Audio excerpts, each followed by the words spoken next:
Guys ಮನೇಲಿ ತಿನ್ನೋಕ್ಕೇನು ಇರಲಿಲ್ಲ, ಅದಕ್ಕೆ ಪಾಪ್ಕಾರ್ನ್ ಮಾಡೋಣ ಅಂತ.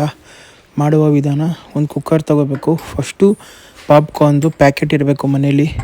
ಆಮೇಲೆ ಸ್ಟವ್ ಹಚ್ಕೊಂಡು ಈಗ ಕುಕ್ಕರ್ ಇಟ್ಕೋಬೇಕು. ಕುಕ್ಕರ್ ಇಟ್ಕೊಬಿಟ್ಟು ಇದನ್ನು ಕಟ್ ಮಾಡ್ಕೋಬೇಕು. ಪ್ಯಾಕೆಟ್ನ ಕಟ್ ಮಾಡಿಕೊಂಡು ಕುಕ್ಕರ್ ಒಳಗೆ ಹಾಕೋಬೇಕು. ಕುಕ್ಕರ್ ಕಾಯಬೇಕು ಚೆನ್ನಾಗಿ. ನಾನು ಕಮ್ಮಿ ಉರಿ ಮಾಡಿಬಿಟ್ಟಿದ್ದೆ.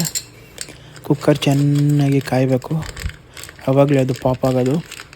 ಆಮೇಲೆ ಚೆನ್ನಾಗಿ ಅದು ಎಲ್ಲ ಲೆವೆಲಾಗಿರಬೇಕು. ಒಂದ್ರ ಮೇಲೆ ಒಂದಿದ್ರೆ ಅದು ಬೇಯಲ್ಲ ನೋಡ್ರಿ. ಈ ಥರ ಲೆವೆಲಾಗಿರಬೇಕು.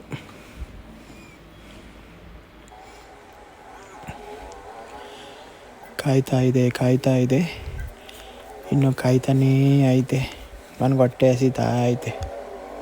ಶಂಭೋ ಶಿವ ಶಂಭೋ ಶಿವ ಶಿವ ಶಂಭೋ.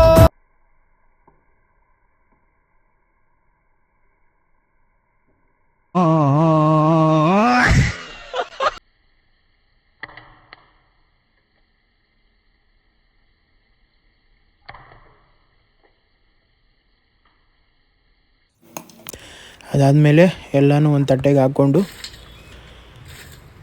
ತಿನ್ನಬೇಕು. ಜೊತೆಗೆ ನಮ್ಮ ಫೇವ್ರೆಟ್ ಫಿಲಮ್ ಯಾವುದಾದ್ರೂ ಹಾಕ್ಕೊಂಡು, ನಾನಿದು ಯಾವುದೋ ಫಿಲಮ್ ಹಾಕ್ಕೊಂಡೆ, ಫುಲ್ಲು ಕ್ರೂಯಲ್ಲು ನೋಡ್ಬಿಟ್ಟು ತಿಂದೆ. Thank you. ಇಲ್ಲಿಗೆ ಬಂದಾಗೆಲ್ಲ ಕೇಳ್ಕೊಳ್ಳೋದು ಸಮ್ಮರ್ ಸ್ಟಾರ್ಟ್ ಆಯ್ತು. ದಯಮಾಡಿ ಏನಿಡ್ಬೇಕಪ್ಪ, ಮನೆ ಮುಂದೆ ಮನೆ ಮೇಲೆ ದಯಮಾಡಿ ನೀರಿಡಿ.